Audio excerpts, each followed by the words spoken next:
Ladies and gentlemen, the man I'm about to introduce has virtually traveled the entire world.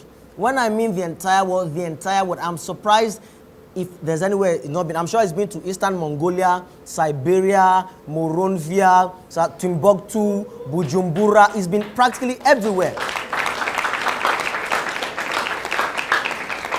He's met the most important people in the world, and he didn't come back to say it with mouth. He has pictures, journals, documents to prove it. Ladies and gentlemen, I am indeed honored to welcome onto the Teju Babyface show for the first time, because he will come back again. Please welcome the publisher of OVATION International Magazine, Chief Dele Momodu.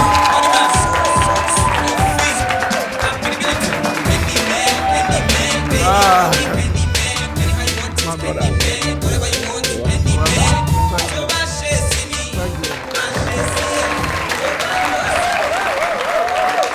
Bob. Thank you so much. Bob, anybody know his nickname? Yes. Bob, you know nobody calls him Dele Momodu. It's Bob D. Bob D. Please tell us, what is a Bob D? I've always wondered. I can see how D came from Dele, but where did the Bob come from? Okay. Really, I wonder myself. Because everywhere I go, people call Bob D. But I think when we were in school, there were some ajebotas who were not ready to call brother.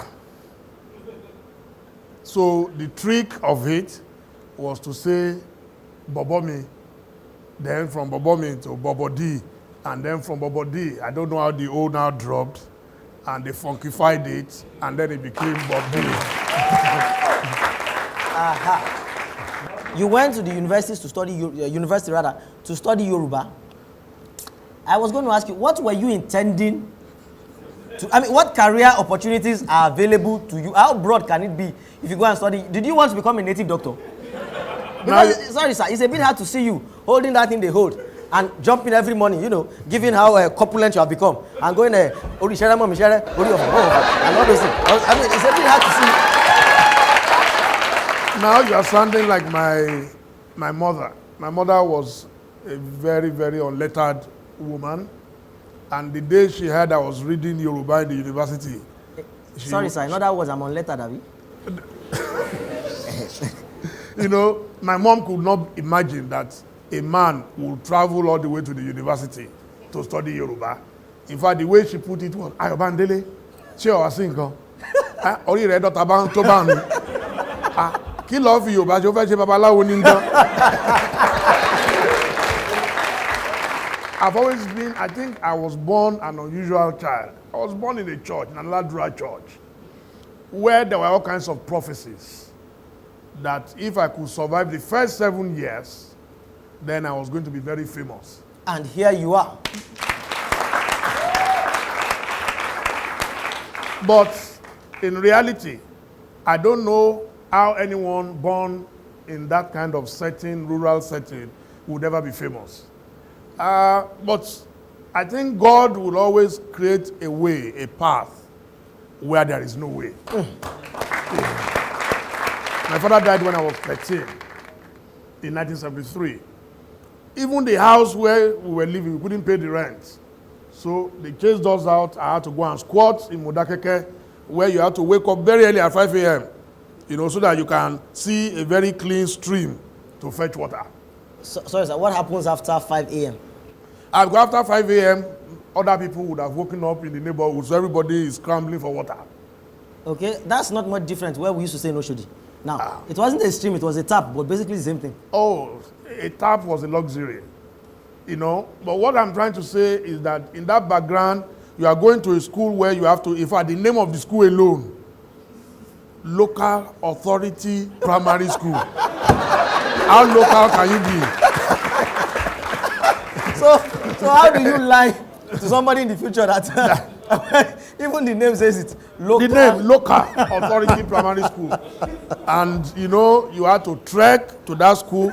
In front of the school was a shrine. So, which kind of shrine? The traditional shrine or in Ile-Ife, there are so many deities. Yes, sir. And the worship the deities a lot. And in this, only God knows what they kept in that place. But there were all kinds of human beings crawling in and out of the place. And there you are in the school, and then you see people semi-nude dancing in front of the school. You know? So how would you now fulfill such a prophecy? When demons, when you are going to school every day, you have to cross paths and ways with the demons. But we thank God. And fortunately, I got a job as a library attendant at the University of Ife Library. And I think that is where my life changed. Okay. I came across a lot of books, came across a lot of scholars like Wole Soyinka, Kole Omotosho, and, you know, very great Nigerians like that. And so you read on your own? So I was reading a lot of books on my own. So how did you, from your local authority school, they actually taught you, as local as it sounded, they actually taught you how to read English? Seriously speaking, the quality of education, even at that local level, was excellent. You know, but not anymore these days. No, these days, you have to pay through your nose to send your kids to Cotonou, to Togo, to Ghana. Those are the local schools now. You're saying that even in Nigeria, even if you have the money? No, now, people are sending their kids to schools in Togo, in Ghana, and those who can afford it are going beyond the seas to Europe, to America, even to Yemen. Bob. Your Yoruba is very good. Oh, thank you. My father absolutely insisted, Bob D, on us reading the Bible in Yoruba every morning at family prayers and every night. My father would say to us, take the Bible and start reading. Oluwa ni oluso-aguntan mi, emi ki yoo ṣalaini. Ó mú mi dùbúlẹ̀ ní pápá oko. If you say tutu instead of tutu, my father would say nonsense. Nonsense.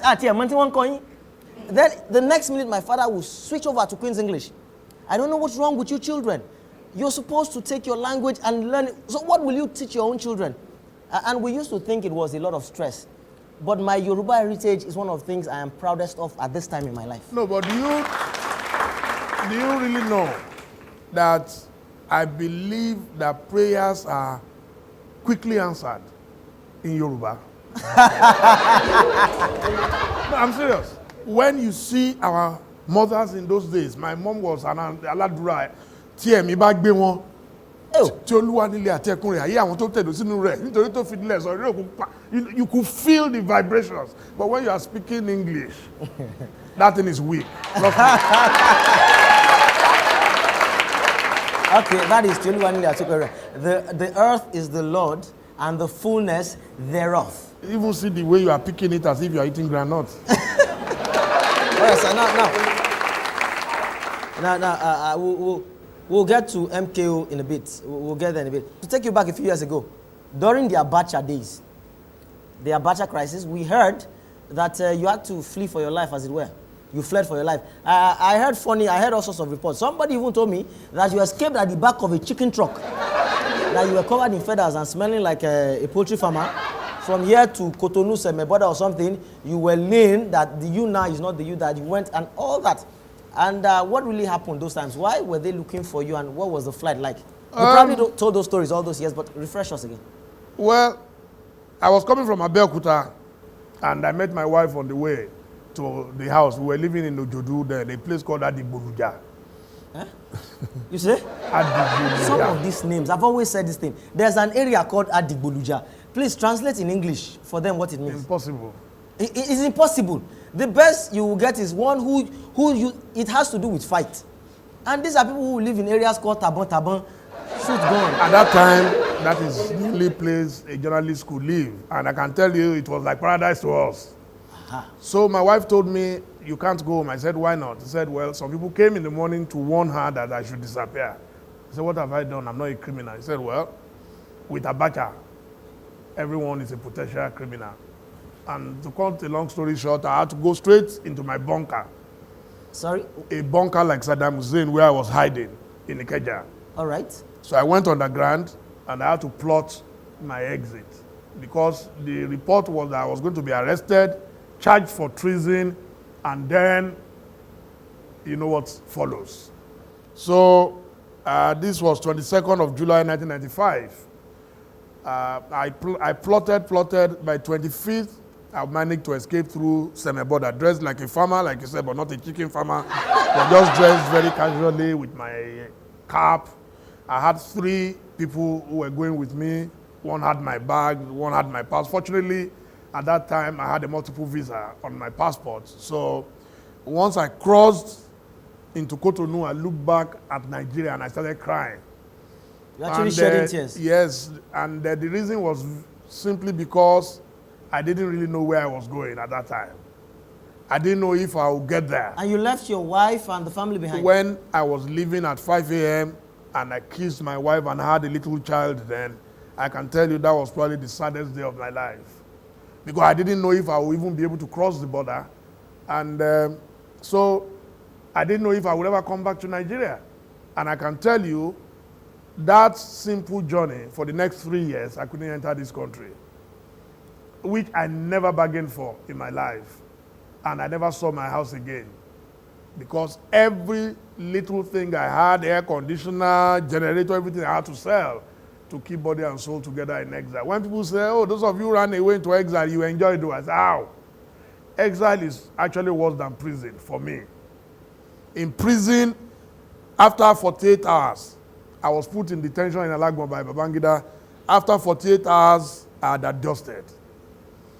The president of the cell was the managing director of one of those field, what do you call it? Not banks in those days.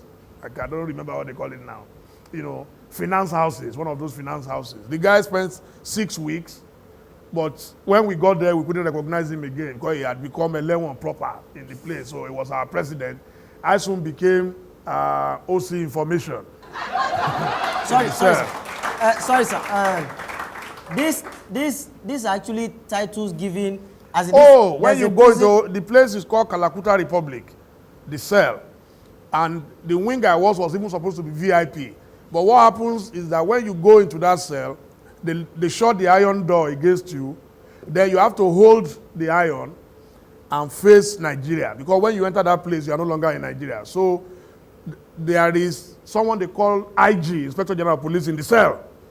So he will come there and say after me, goodbye to Nigeria, goodbye to Nigeria.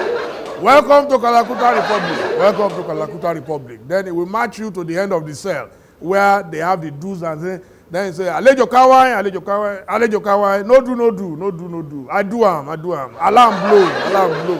Now my head I go take carrier. You knock your head against that wall, the president must hear outside. in this Obodo, Nigeria, you won't believe it. We went through all that. But after 48 hours, trust me, I got used to it. We had one police officer who was very nice. We called him Ikuba Bayeye. The reason we nicknamed him that was because he said in his entire career he has never seen 10,000 naira. So if you give him 10,000 naira, even if you are a murderer, you can escape. You won't believe it. Nigeria, look, nowadays, when I sleep, I just dream of a day when we can have a leader like Chairman Mao. Who's that? You know, a president who is not... Who did you just mention? Chairman Mao of China. Okay. A leader who is ready to live with the people. Not a leader. When I watch television, there is too much babariga. Please, how comfortable can it be? Even to sign a document, you have to do.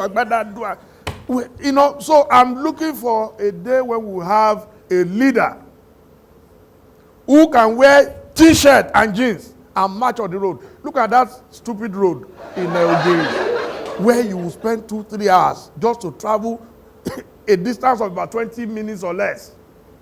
If a president had gone there twice, I can tell you they would have cleaned up that road. So we need leaders. One, who have been employed, and when they quit power, are employable. What we have found in Nigeria is that once people retire from power, they become unemployable. So that's why they must die there. All right, I mean, Bob D, I have my questions written. I have them written on the name, the Teju Babyface place card. I have them written in my rough book of notes. There's so many of them. I mean, you would have to come back. But the last one before you go, because the show is just an hour. Where I'm going to fit all this into, I don't even know. But I know this we will have to deal with when you come back. You keep talking about MKO. Anybody that knows anything about you knows of your close relationship with the late Mogul. Now, before we won't get into that, but I want to know, you keep saying MKO helped you. MKO changed your life. MKO this, MKO that. Who have you helped like that? What young man have you taken under your wing and like you? Who will say in some 10 years' time that Dele Momodu did Dele Momodu that? Who? Well, I think it would be immodest of me. Because, sir, I'm still here. You called me all the way from Barbados. I answered you. Oh. That is power. You called King Sunny Ade. He answered you. Oh, me? You? Yes. You called the First Lady of Lagos. She came. Oh. Our very successful sister, Asha, is waiting. Only you can do that, and that's the work of God. Hey. Trust me, I have so many friends. Hey, wait, sorry, sir. Upon all these things you have said, please give me my music, let me dance. Give me my music, let me dance.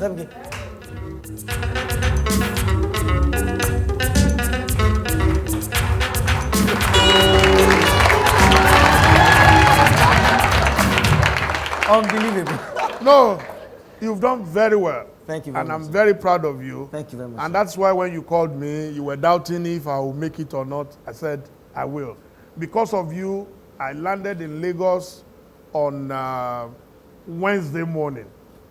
And I did not see my family. I had to rush to Ghana to finish my work. And then I came straight from the airport here again.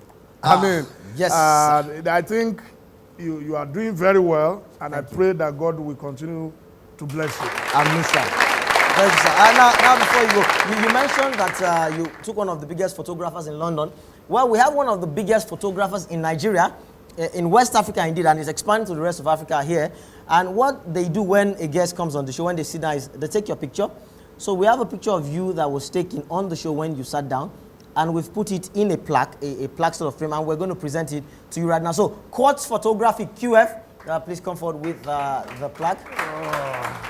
Would you hand over to Chief Dele Momodu, please? Thank you so much. Bob, this is this is very picture. nice, very beautiful. Yeah, Quartz. Bob, see you. Please have your seat, sir. Thank you very much. Bob D, absolutely brilliant. We'd like to thank you so much for coming on. So, Bob D, there is so much. We haven't even started talking about how rich you are, how many children you have, whether women chase you, whether you chase them, whether the chasing is in the middle. Because you travel a lot, you can't even lie. That's why I didn't swear you in by the comedy Bible. We usually make our guests put their hands on the Bible and promise not to, lie or tell if you. But when you come, you do. Because I want to ask you, all those your travels, Bob D, and you in hotel, all over the place, and you are popular, you must have been tempted at least. So why, Bob D, am I down? Am I down? Don't answer. I see you shaping up to down. So as they say in home video, to God be the glory. Watch out for part 2. We'll be right back. Thank you very much. Chief Dele Momodu, ladies and gentlemen. Thank you.